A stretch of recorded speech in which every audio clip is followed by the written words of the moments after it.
5. El plusvalor relativo. Cuadernos 3, 4 y V, folios manuscritos 125 al 211, 8321, 23, 242 a 370, hasta marzo de 1862.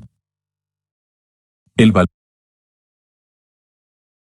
de la capacidad de uno trabajo, y por ello el tiempo de trabajo necesario, disminuyen aquí no porque el precio de la capacidad de trabajo haya caído, sino porque ha caído su propio valor. En la capacidad de trabajo se ha objetivado menos tiempo de trabajo y por ello se requiere menos tiempo de trabajo para su reproducción. En este caso, el tiempo de plustrabajo crece porque ha disminuido el tiempo de trabajo necesario. Una parte de la jornada de trabajo en su conjunto, que antes se ocupaba como trabajo necesario, deviene ahora tiempo libre, anexado al tiempo de plustrabajo.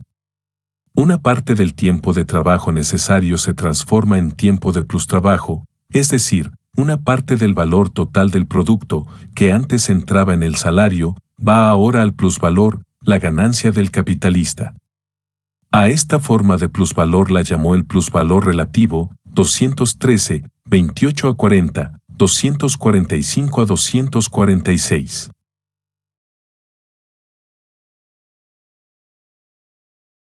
Más aún que en la exposición sobre el plusvalor absoluto, en este caso, Marx realiza una primera redacción sistemática, con muchas novedades. Ya en el plan de febrero o marzo de 1859 había incluido una tercera parte sobre el plusvalor relativo, punto 101, había dividido la materia en una introducción general, con referencias a los Grundrisse, y posteriormente 3 secciones: 1. Cooperación de masas, 2. División del trabajo, 3. Maquinaria. Este es el esquema del tratamiento de la cuestión en los cuadernos 3 al V. 5.1. La esencia del plusvalor relativo, 211, 9 a 220, 20, 242 a 265. Marx habla precisamente de la esencia del valor relativo, 215, 34, 248, es decir, en primer lugar, es necesario describir la esencia o el plusvalor relativo en general, para después abordar, de lo abstracto a lo concreto, los modos particulares en los que el plusvalor relativo se concreta. Marx comienza indicando la diferencia específica. Llamamos plusvalor absoluto a aquel cuyo aumento es al mismo tiempo aumento absoluto del valor creado. Aquí el proceso es un aumento de la jornada de trabajo normal, es decir, del tiempo de trabajo necesario más el tiempo de plustrabajo, a través del cual el plusvalor crece, 211, 9 a 22, 242 a 243. Una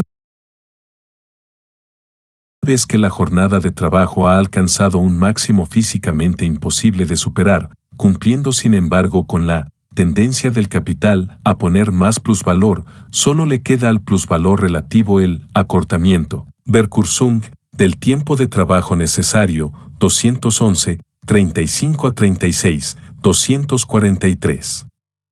Entiéndase que la finalidad de esta tendencia esencial del capital no es, en sí, aumentar la productividad de la fuerza productiva y ni siquiera disminuir el tiempo de trabajo necesario, sino aumentar el plusvalor. Las otras dos son condiciones necesarias de posibilidad del crecimiento del plusvalor.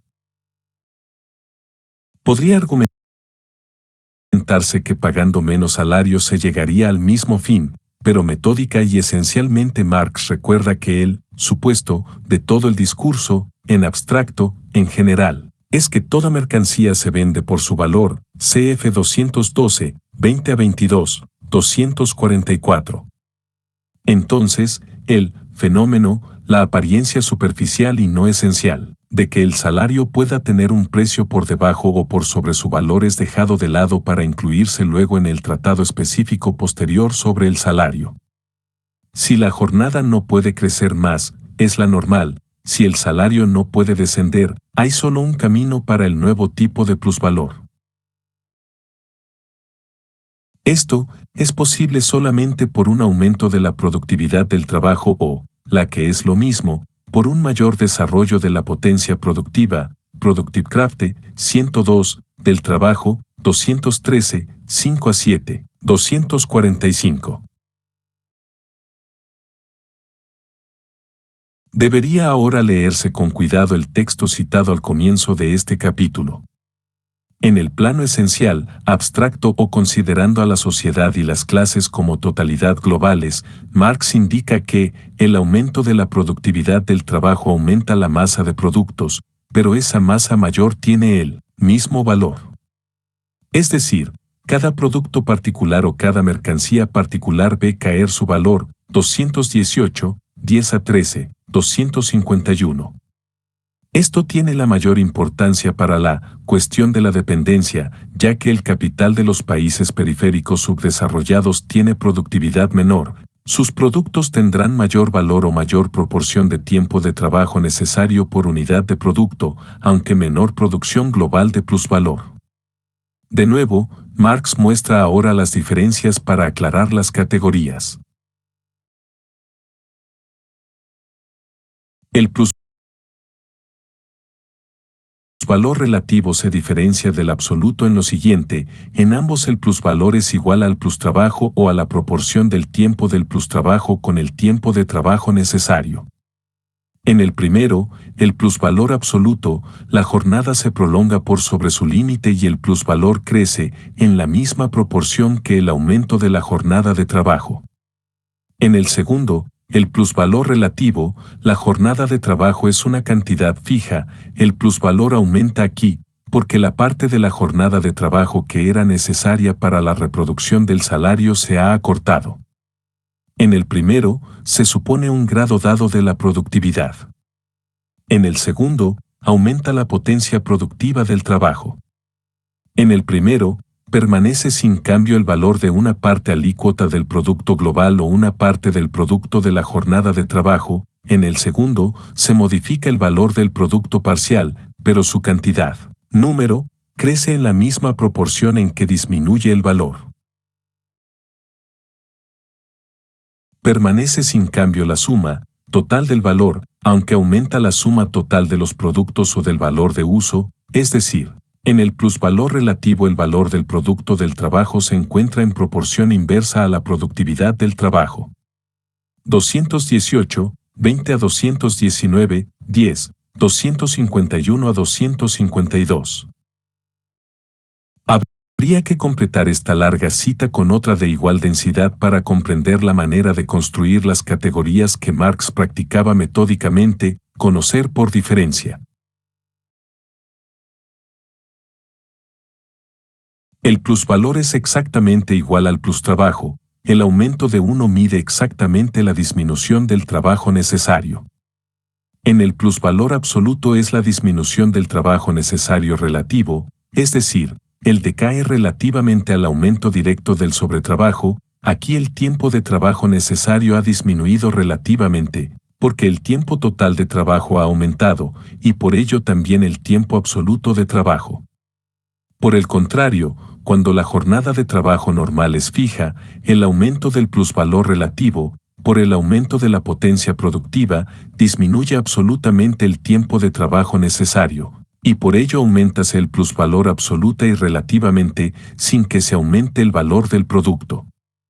En el plusvalor absoluto decae relativamente el valor del salario en relación con el aumento absoluto del plusvalor. En el plusvalor relativo disminuye absolutamente el valor del salario, 318, 31 a 310, 14, 367 a 368, 103.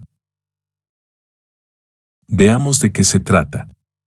Marx está pensando siempre en dos momentos: tiempo necesario y plustrabajo, nivel 1 del esquema 9, de un todo, la jornada de trabajo. Si aumenta el plustrabajo absolutamente, aumenta igualmente la jornada de trabajo, y se trata del plusvalor absoluto. Si la jornada de trabajo no aumenta, sino que permanece constante y disminuye por mayor productividad del tiempo necesario, aumenta el plusvalor absolutamente y es el caso del plusvalor relativo. Por ello, en el plusvalor absoluto la disminución del tiempo necesario es relativa o proporcional al aumento del plustiempo y el aumento del plusvalor es absoluto en sí. Mientras que en el plusvalor relativo la disminución del tiempo necesario es absoluta y el aumento del plusvalor es relativo a la disminución del tiempo necesario y absoluto en sí. Marx estudia así múltiples tipos de posibilidades lógicas y reales, muchas de ellas se manifiestan intrascendentes, pero algunas resultan esenciales.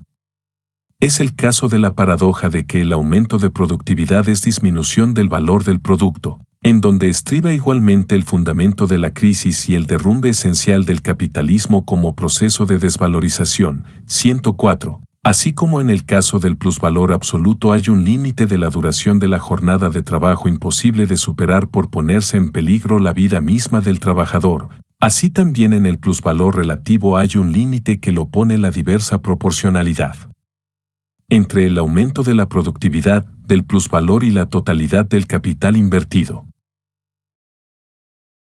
La proporción del plusvalor con el valor total del capital anticipado no crece en la misma medida con la que el trabajo necesario se reduce como efecto del crecimiento de la potencia productiva. Y esto por una doble razón. En primer lugar, porque cuanto más desarrollada, en Twickelt, se encuentra la potencia productiva del trabajo, el plusvalor no crece con la misma proporción con la que se reduce el trabajo necesario.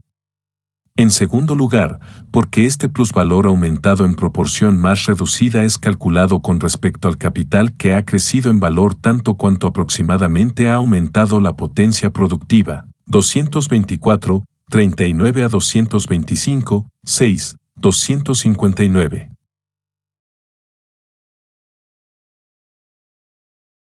Es nada menos que la cuestión del descenso de la tasa o proporción, de la ganancia, o del plusvalor y la totalidad del capital avanzado. Si se compara el capital invertido en salario, capital variable y plustrabajo, tenemos la tasa de explotación o plusvalor, que no incluye el capital constante. Porque el aumento de la productividad exige mayor capital constante, en el plusvalor relativo debe tenerse en cuenta la totalidad del capital invertido, en salarios y medios de producción, estos últimos cada vez en mayor proporción por el desarrollo de la potencia productiva.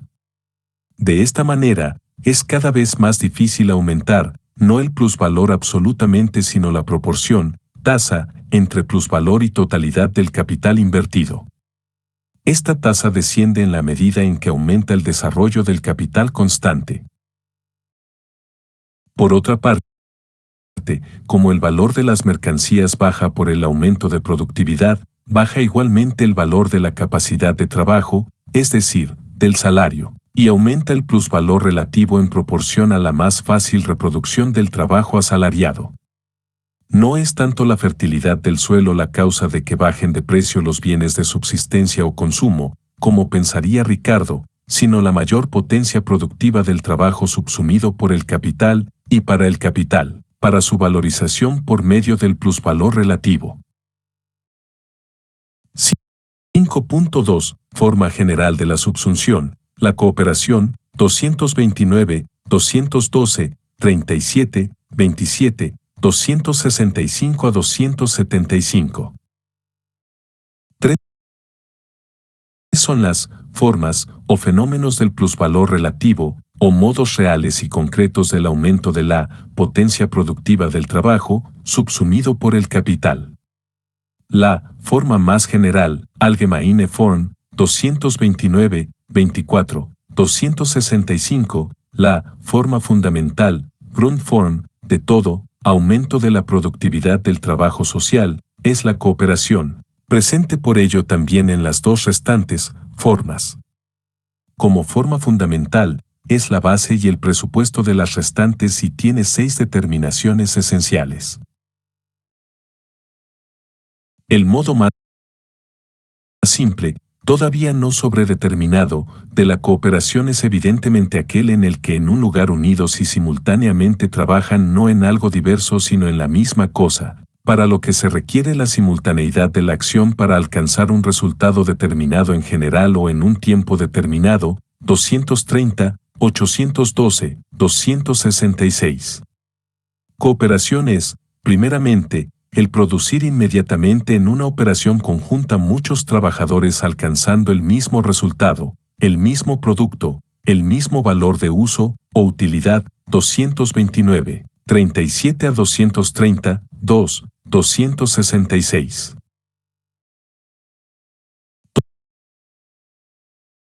Toda posterior manera de aumentar la productividad presupone e incluye la cooperación en cuanto que da forma social al acto mismo del trabajo. Desde la caza hasta la guerra, la humanidad había usado ya tipos de trabajos en cooperación. Sin embargo, en el capitalismo la socialidad del trabajo alcanza su grado más desarrollado.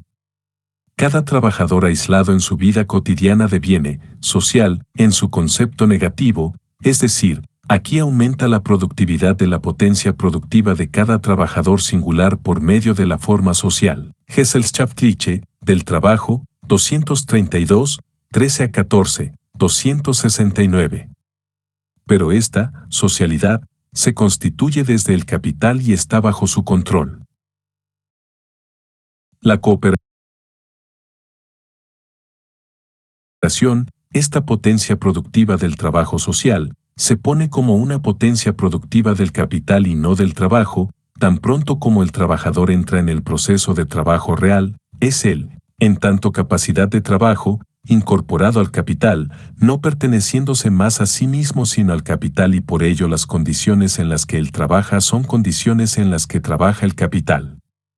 Antes de entrar al proceso de trabajo, el trabajador se le enfrenta como poseedor singular o vendedor de una mercancía que es justamente su capacidad de trabajo. Él la vende como un singular, aislado, punto, 105, deviene social cuando entra en el proceso de trabajo. Esta metamorfosis que se presenta en la capacidad de trabajo le es externa y no participa de ella de ningún modo, o más bien la sufre. El capitalista no compra una sino muchas capacidades de trabajo singulares simultáneamente, pero singularmente cada una como aisladas, una Van Giegen. De las otras mercancías, pertenecientes a posesores aislados.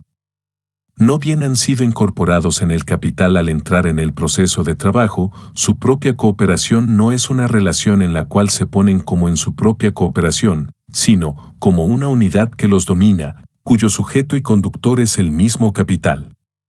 Su propia unidad en el trabajo, la cooperación, es un poder extraño y precisamente el poder del capital enfrentando a cada trabajador singular. Como la fuerza, no solo que pone sino que aumenta, el valor de cada capacidad de trabajo singular se manifiesta como capacidad del capital, el plus trabajo, así también aparece el carácter social del trabajo, y la potencia productiva de donde ese carácter se origina. Este es el primer nivel en el cual la subsunción del trabajo en el capital no aparece más como simplemente formal, sino que transforma el mismo modo de producción. Produktionsweise, y así el modo de producción capitalista es el modo de producción específico, 234, 232, 38, 271 a 272. Puede entonces observarse que para Marx, solo en el momento en que el capital organiza al trabajo en cooperación bajo su control, la subsunción ya no solo es formal, sino que es más profunda, y el modo del proceso productivo, materialmente hablando, pero referido a la producción de plusvalor, cambia, técnicamente, pero incorporado al proceso formal de producción de valor económico. Solo ahora, y no como en el caso del aumento de horas de trabajo por el sistema dentro del cual se obtiene plusvalor absoluto, el modo de producción es propia y específicamente capitalista. Es decir, la subsunción es formal en el caso en que cada trabajador singular, en vez de trabajar como posesor de una mercancía independiente, trabaja en cambio como una capacidad de trabajo perteneciente al capitalista. Esta diferencia es solo formal en cuanto puede existir sin que haya, en el modo de producción, Produktionsweise, o en las relaciones sociales dentro de las que se lleva a cabo la producción, sino imperceptibles cambios. Con la cooperación interviene una diferencia específica, 235, 39 a 236, 273. Marx está entonces pensando en un cambio material, técnico del proceso de trabajo mismo. Antes de la cooperación, en cierta manera, el trabajador no cambiaba el modo o la manera del proceso técnico del trabajo mismo. Ahora, en cambio, la cooperación cambia materialmente el proceso intrínseco del trabajo, organizándolo, controlándolo, modificándolo en el proceso mismo. Solo ahora el capital subsume más que formalmente al trabajador, modifica sus costumbres productivas, le quita la conciencia, el control del proceso material mismo. Esta primera transposición del carácter social del trabajo en carácter social del capital, de la potencia productiva del trabajo social en potencia productiva del capital, es la primera transformación de la subsunción formal bajo el capital en modificación real, reali, del mismo modo de producción, 237, 3 a 7, 274. Hace falta, una vez más, llamar la atención sobre el concepto de modo de producción. De ninguna manera es la totalidad, ni siquiera abstracta, del capital o del sistema capitalista. Por el contrario, es la manera, el modo, la determinada disposición, sincrónica y diacrónica, del proceso de trabajo, material o técnicamente hablando, como proceso formal de producción de valor que se valoriza. El capital va cambiando aún, y fundamentalmente, el proceso técnico material mismo del trabajo que realiza productos, mercancías, que es subsumido concretamente en el proceso de valorización. Todo ello es el modo de producción específicamente capitalista, poder técnico inventivo civilizador del capital. 5.3. Segundo modo de subsunción, la división social del trabajo social, 237, 28 a 291, 27, 275, 334. Para Marx, la división del trabajo, en el sentido que se precisará después, es la categoría de todas las categorías de la economía política, 242, 25 a 26, 278. Veamos las causas de tal importancia. En primer lugar, contra Smith, Marx precisa un doble sentido de la denominación división del trabajo. Una es la división del trabajo social en diferentes ramas de trabajo, la otra es la división del trabajo en la manufactura de una mercancía, es decir, no la división del trabajo en la sociedad, sino la división social del trabajo en el interior de un solo y mismo taller. La división del trabajo en el último sentido corresponde a la manufactura, como modo de producción particular, 243, 3 a 8, 279.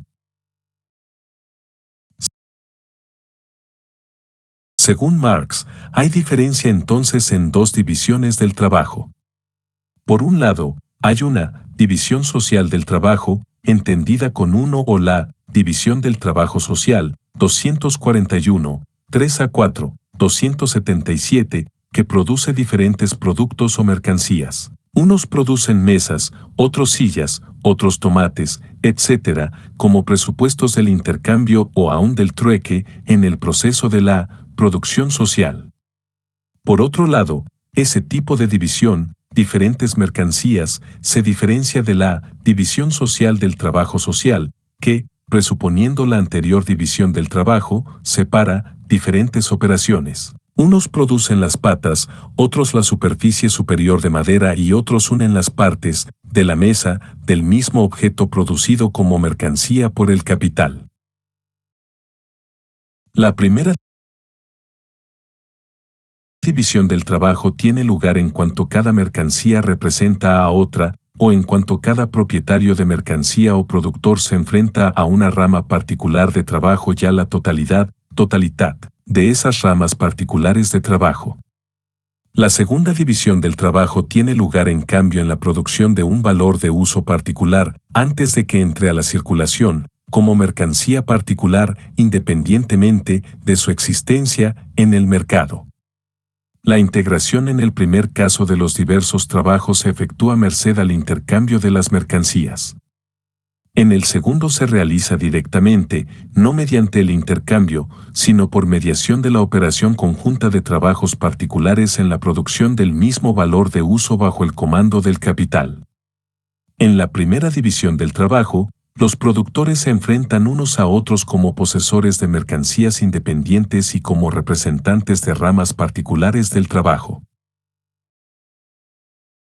En la segunda, aparecen más bien como dependientes, produciendo la mercancía globalmente gracias a su cooperación, una mercancía producida en general, y no por un trabajo particular, sino más bien una producción en la que cada uno aporta solo la convergente operación particular en un trabajo particular combinado, y donde el posesor de la mercancía, el productor de la mercancía, enfrenta a los trabajadores dependientes como capitalista. 241, 16 a 242, 4, 277 a 278. Es decir, la división de los trabajos para producir diferentes productos o mercancías para el intercambio nace ya en el Neolítico. El productor puede ser parte de una comunidad o de una sociedad nacientemente burguesa. 106. En el capitalismo, siempre, el trabajador es un aislado, sin comunidad de base, en la vida cotidiana, antes y después del trabajo, pero la división del trabajo separa, en trabajos particulares, las partes del producto mercancía. Cada trabajo diferente exige menos especialización, particularidad, y al fin no exige ninguna, es un trabajo puramente abstracto. Desde el Neolítico, los productos eran llevados al mercado por el productor de la mercancía como totalidad, unos las mesas, otros los zapatos, etc. Ahora, en cambio, el trabajo se termina en una parte del producto dentro de la manufactura antes de llegar al mercado. Ningún trabajador produce el producto global, su totalidad, sino una parte abstracta, analíticamente separada.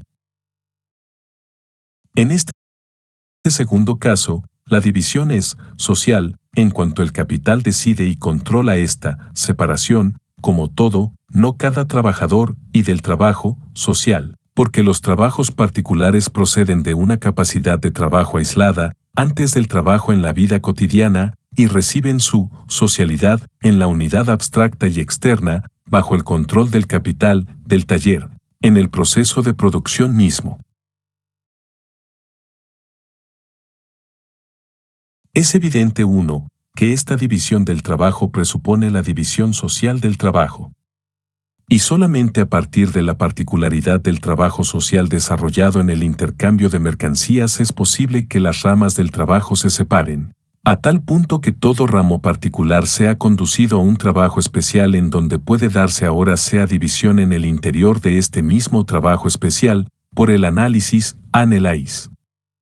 Y, en segundo lugar, y esto le es específico, en cuanto, en el análisis, puede disociar una especialidad, a fin de que las partes constitutivas diversas de un mismo valor de uso se transformen sea en producidas como mercancías diversas, recíprocamente independientes, sea como diversos géneros del mismo valor de uso. 242, 28 a 41, 278 a 279. Todo este adelanto técnico, que supone dividir analíticamente las partes del objeto asignadas a trabajos específicos, va dirigido formalmente en cuanto capital a tomar, más productivo al capital variable, ya que esos medios vuelven directamente más productivo el trabajo comprometido en una determinada esfera de la producción. 245, 20 a 22, 282. Marx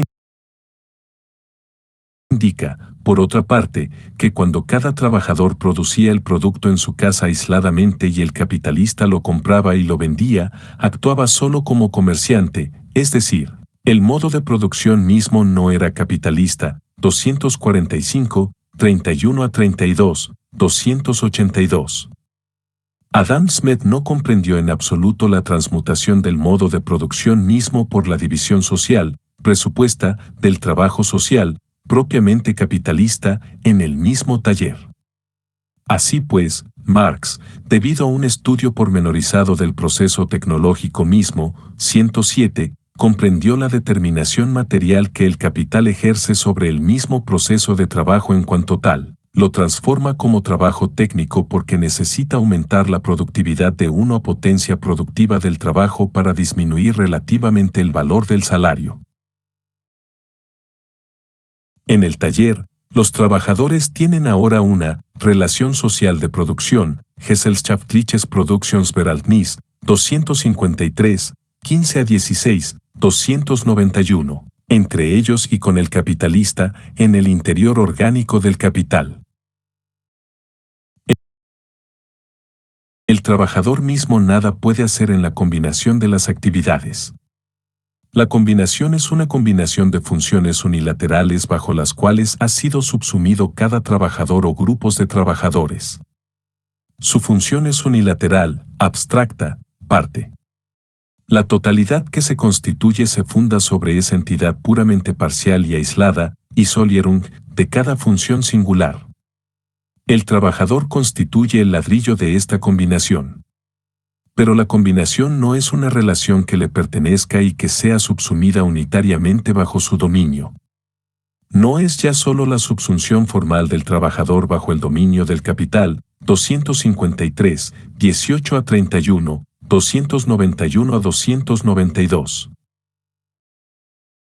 La división del trabajo es así la categoría de las categorías que es la matriz en la que se determina como social al trabajo, en el acto productivo mismo, y al capital. El aumento de la potencia productiva que se deriva de la división del trabajo, de este modo de ser, Daseinsweise, del trabajo, es la forma social de este trabajo combinado, como la entidad del capital enfrentado al trabajador, que se ha transformado un puro y simple detalle, 254, 23 a 31, 293. De aquí en adelante, Marx se dedica a buscar en la tradición del pensamiento occidental, en particular entre los griegos, y en Platón más detalladamente, ejemplos del concepto de división del trabajo. Claro que, en muchos de estos casos, la división se realiza desde la esencia común, Gemeinben, por EJ 259, 25, 299, que no es el caso del capitalismo. Gracias a Andrew York, 1778 a 1857, en especial la obra tan usada por Marx en su traducción francesa Philosophie des Manufactures, Bruselas, 1836, o a Charles Babbage, 1792 a 1871, en su On the Economy of Machinery, Londres, 1832, y al final gracias a Friedrich Skarbek, 1792 a 1866, en Théorie des Richesses Sociales, París, 1839, se llega a la triple división del trabajo. La primera, que llamaremos general, cita Marx de Skarbek, haciéndonos ya pensar en el parágrafo 4 del capítulo 12 del tomo primero de El Capital. Lleva a la distinción de los productores en agricultores manufactureros. La segunda, especial, es la división de la industria en especies. La tercera especie de división industrial es la realizada en el interior de un mismo taller. Fin de la cita de Skarbek, 291, 2 a 23, 334.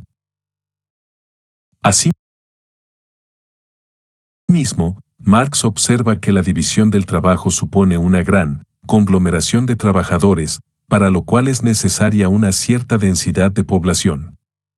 Una concentración de los instrumentos de trabajo, ya que la división del trabajo lleva a una diferenciación que es al mismo tiempo una simplificación de los instrumentos que sirven como medios de trabajo. Un aumento de la materia prima. Es decir, a la manufactura como el modo de producción o la forma de la industria correspondiente a la división del trabajo, 268, 29 a 270, 25, 310 a 312.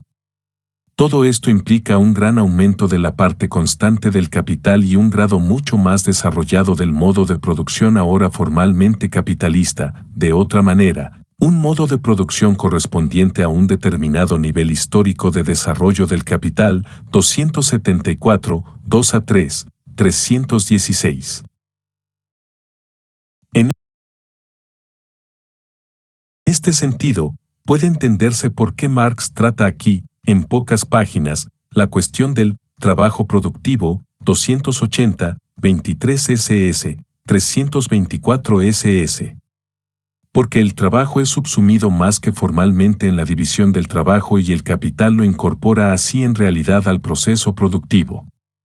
El trabajo es productivo cuando, subsumido por la división del trabajo, ponga más valor, disminuyendo por su parte relativamente el valor de la capacidad de trabajo. Trabajo productivo es potencia productiva del capital, donde el proceso de alienación del trabajo, extrañamiento, 285, 27, 327, muestra, no sólo cómo el capital produce, tal como había expresado en los Grundrisse, sino cómo el capital se produce, su propia génesis, 285, 15 a 16, 327. Esquema 10. Carácter del trabajo y grados de subsunción del mismo. Aclaraciones. A, B, C, N. Vidas aisladas de los trabajadores. A. Una manufactura o fábrica. T1, TN. Trabajos específicamente diferentes. En la manufactura. M1, MN. Máquinas diferentes. Ta. Trabajos abstractos realmente subsumidos. Marx desarrolla todavía la característica civilizadora de la división del trabajo al superar los límites existentes. La producción capitalista, por ello la reglamentada división del trabajo en el interior del taller, aumenta inmediatamente la libre división del trabajo en el interior de la sociedad, liberando constantemente una parte de las potencias del trabajo para nuevos modos de ocupación y con esto desarrolla al mismo tiempo necesidades hasta ahora latentes o inexistentes y los métodos de trabajo capaces de satisfacerlos. 287, 30 a 37, 330. 5.4. Tercer modo de subsunción, la máquina en la fábrica, 292, 1 a 318, 11, 77 a 107, 108. Este cuaderno V es en realidad una transición hacia el cuaderno 19.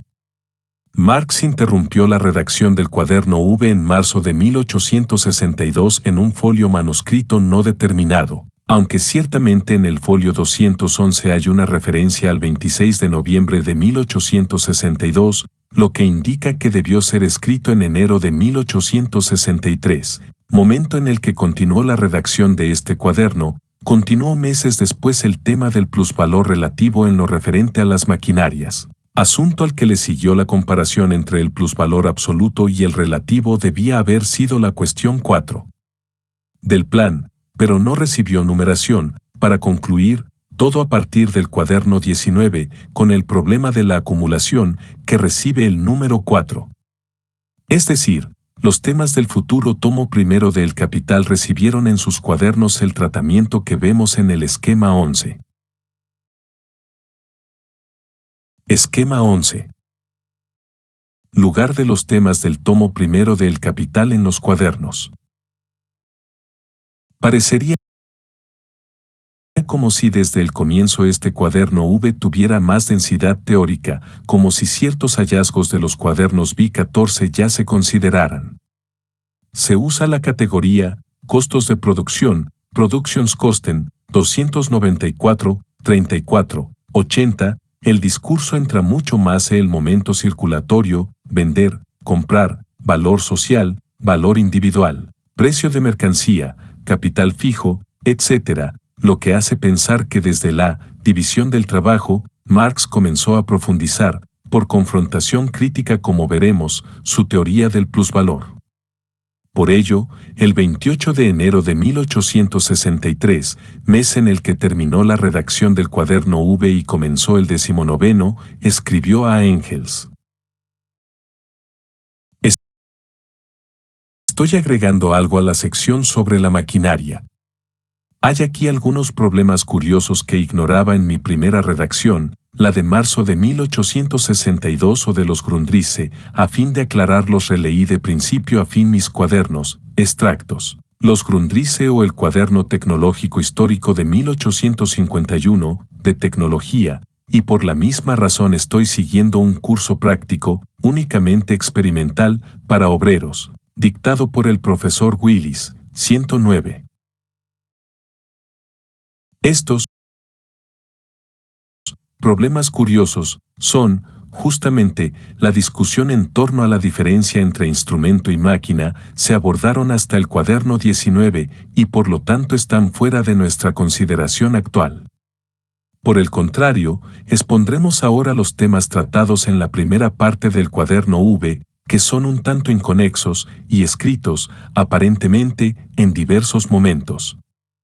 Hay como diferentes líneas discursivas, con proposición de nuevas categorías que se entrecruzan, que atraviesan diversos niveles, productivo, circulatorio, de realización, algo desordenadamente. Veamos con atención epistemológica, como ejemplo, las primeras páginas. Lo que a Marx le interesa es lo siguiente. Parece pues que el plusvalor proviene de la venta, del hacer pagar más caro a los otros poseedores de mercancías, de la elevación del precio de la mercancía por encima de su valor, mas no de la disminución del tiempo de trabajo necesario ni de la prolongación del tiempo de plustrabajo. Pero esta es solo la apariencia. Shain, 293, 59, 78. Como puede observarse, Marx se está situando en el nivel de la realización, nivel 3, por ello habla de precio, pero al mismo tiempo de producción, nivel 1, por EJD, tiempo necesario. Salta de uno al otro sin haber mediación de pasos. Al mismo tiempo, parecería haber confusión al ocuparse anticipadamente de la realización del capital, que no corresponde a la exposición del futuro tomo primero. Todo esto complica un tanto el discurso. A veces estamos en el nivel del capital constante, otras del fijo, otras de la realización de la mercancía. El orden de su investigación en ese momento no es el orden de su exposición posterior. Para probar el error de que el plusvalor fuera fruto de la circulación y no de la producción, Marx emprende un discurso categorial en el que hay novedades, demasiadas casi para tratarse de un cuaderno que debió situarse inmediatamente después del cuarto. En efecto, la maquinaria reduce el valor de la mercancía, 110, es decir, reduce en el nivel de la circulación su precio de la mercancía, y esto porque disminuye el tiempo de trabajo necesario, en su sentido subjetivo y en el nivel de la producción objetiva, sin acortar la jornada de trabajo y por ello aumentando el plustrabajo. Indicamos entre comillas las categorías que Marx usa. Por la maquinaria, entonces, se abandona trabajo calificado y se lo sustituye por trabajo simple e infache de niños o mujeres. De todas maneras, se reduce el tiempo de trabajo socialmente necesario, 111, es decir, tiempo objetivamente necesario para producir el valor de la mercancía. Por una parte, disminuye el tiempo medio o trabajo medido para producir el valor socialmente necesario del producto.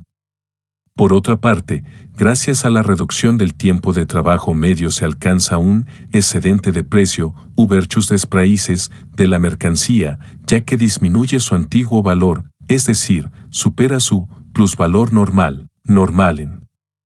Al disminuir la masa de salario con respecto al salario medio, se reducen también, y como consecuencia, los costos de producción, Produktionskosten, de la capacidad de trabajo. 112. Resumiendo, y con palabras del mismo Marx, el uso de la maquinaria tiene un principio que justifica su empleo. Su principio fundamental es la sustitución del trabajo calificado por el trabajo sin coimple, y por lo tanto también la reducción de la masa del salario al salario medio, o sea la reducción del trabajo necesario del trabajador al mínimo medio y la reducción de los costos de producción de la capacidad de trabajo a los costos de producción de la capacidad de trabajo simple. 294, 30 a 34, 80. A diferencia de las gratuitas mediaciones en el aumento de la potencia productiva como la cooperación o la división del trabajo, la maquinaria es capital constante, cuesta, es una potencia, Kraft, o fuerza productiva producida, producierte, 295, 16, 81. Como capital constante, la maquinaria agrega al producto el valor que ella misma contiene, 295, 20 a 21, 81.113, aunque no produce nuevo valor, la maquinaria traspasa su propio valor consumido al producto.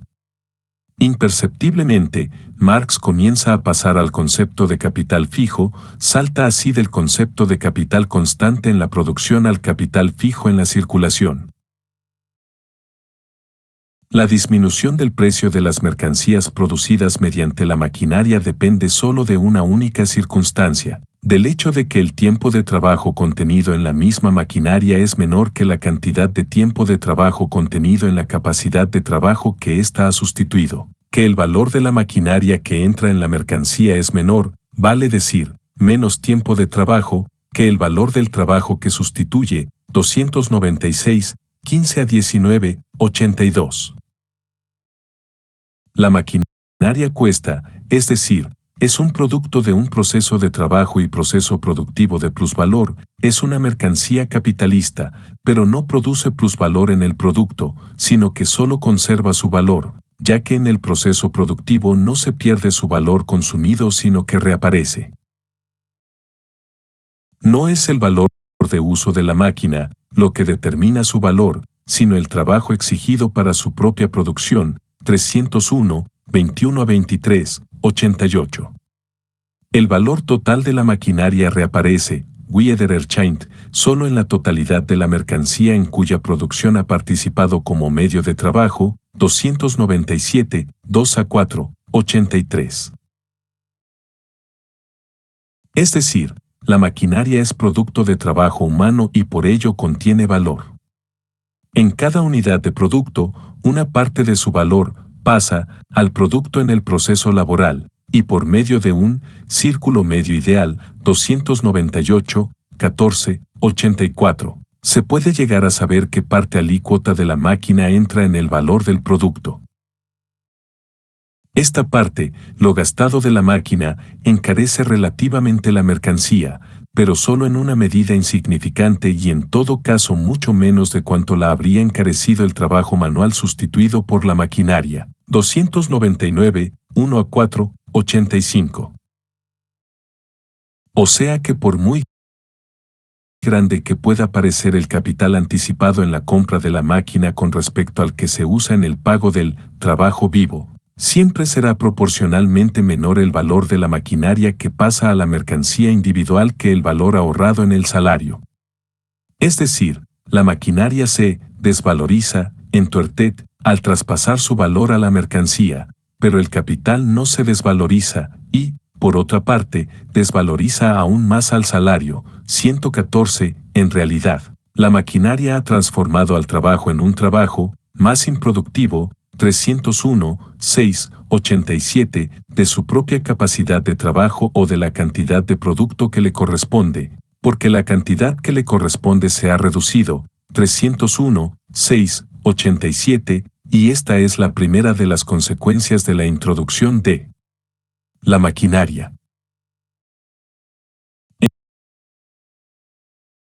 En efecto, Marx indica enseguida 8 corolarios que son productos de la revolución industrial o maquínica del capital.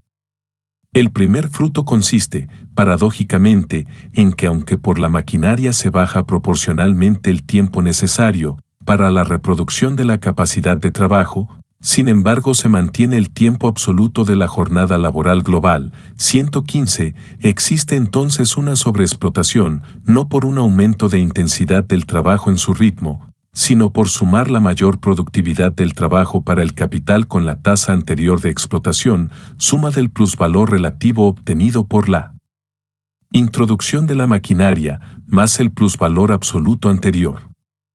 Es decir, en lugar de disminuir el tiempo de trabajo o aumentar el salario, el capital absorbe la mayor productividad de la potencia productiva del trabajo. Pero como la posible desvalorización de la maquinaria es muy acelerada, se tiende a cubrir sus gastos en el tiempo más breve posible.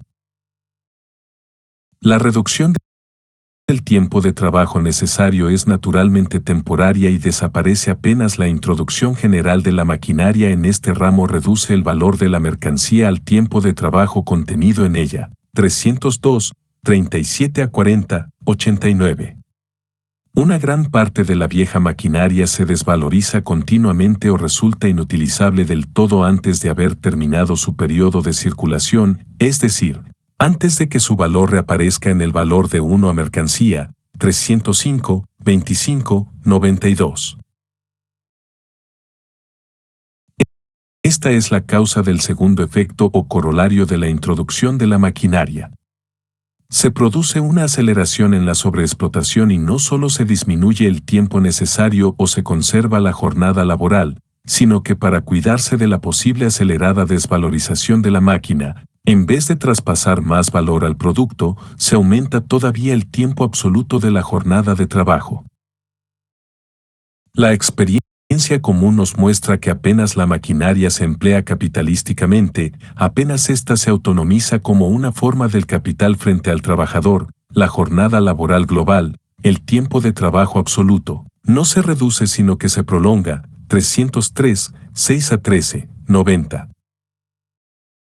Pero la causa esencial de esta sobreexplotación es una disminución de la tasa de ganancia, 305, 29, 93, debido al aumento del capital fijo y constante, que el capital contrarresta o compensa inmediatamente aumentando el tiempo AB5 o luto de trabajo, aumento añadido de plusvalor relativo, por la máquina, y absoluto, por el mayor tiempo absoluto de la jornada. La tercera consecuencia de la introducción de la máquina en el proceso de valorización es que, debido a que el producto reduce su precio, ya que la mercancía individual contiene menos valor, también reduce su valor el salario o el valor de la capacidad de trabajo o el tiempo necesario para su reproducción. Para pagar el mismo salario, el capital aumenta el ritmo del proceso de trabajo. Esto sucede, por decirlo así, a través de la condensación del tiempo de trabajo, ya que cada fracción de tiempo se ocupa con más trabajo, la intensidad del trabajo crece, aumenta la cantidad de trabajo en un determinado intervalo de tiempo. Los poros del tiempo se constriñen por la compresión del trabajo, 307, 13 a 19, 95. Es evidente que en este caso, la capacidad de trabajo se desgasta de ese modo más rápidamente durante la misma hora de trabajo, 307, 29 a 30, 95, es decir, la sobreexplotación acorta la vida de los obreros. Pero, al mismo tiempo, le permite al capital llegar a una cierta disminución del tiempo de trabajo absoluto, 310, 37, 99, porque los medios para prolongar el tiempo de plustrabajo relativo, ibidem, 38, son más y más poderosos, máquinas de mayor velocidad, mayor precisión, menor peso, menor costo, etc. El cuarto efecto de la subsunción de la máquina en el capital es la sustitución de la cooperación simple por la maquinaria. 312, 3, 100, misma. Es decir, en el primitivo taller del capitalismo manufacturero era necesario organizar el trabajo explícitamente y con anterioridad al comienzo del trabajo mismo. Las máquinas organizan cooperacionalmente a los trabajadores de manera directa. El quinto fruto es la invención y utilización de la maquinaria contra huelgas, etc., contra las reivindicaciones de aumento de salarios, 312, 17 a 18, 101. Cita aquí una sentencia de Ure: cuando el capital enrola la ciencia a su servicio, la mano rebelde del trabajo aprende siempre a ser dócil, 314, 6 a 8, 103. En sexto lugar, sin embargo, la máquina crea la pretensión de los obreros de apropiarse en parte de la productividad de su trabajo, 314, 27 a 28, 104. En séptimo lugar, la máquina permite una mayor continuidad del trabajo, posibilita además usar materias primas de menor precio. Por último, y en octavo lugar, la máquina produce la sustitución del trabajo, 316, 26, 106, debido a la disminución del trabajo necesario, disminución del tiempo o de los obreros necesarios, es decir, desocupación. Por ello la máquina, o el aumento de plusvalor, transformaba al trabajador asalariado en virtualiter pauper, 116. Posteriormente hay una página, no traducida todavía al castellano, en la que se compara el precio de la mercancía y el salario, 317, 5 SS.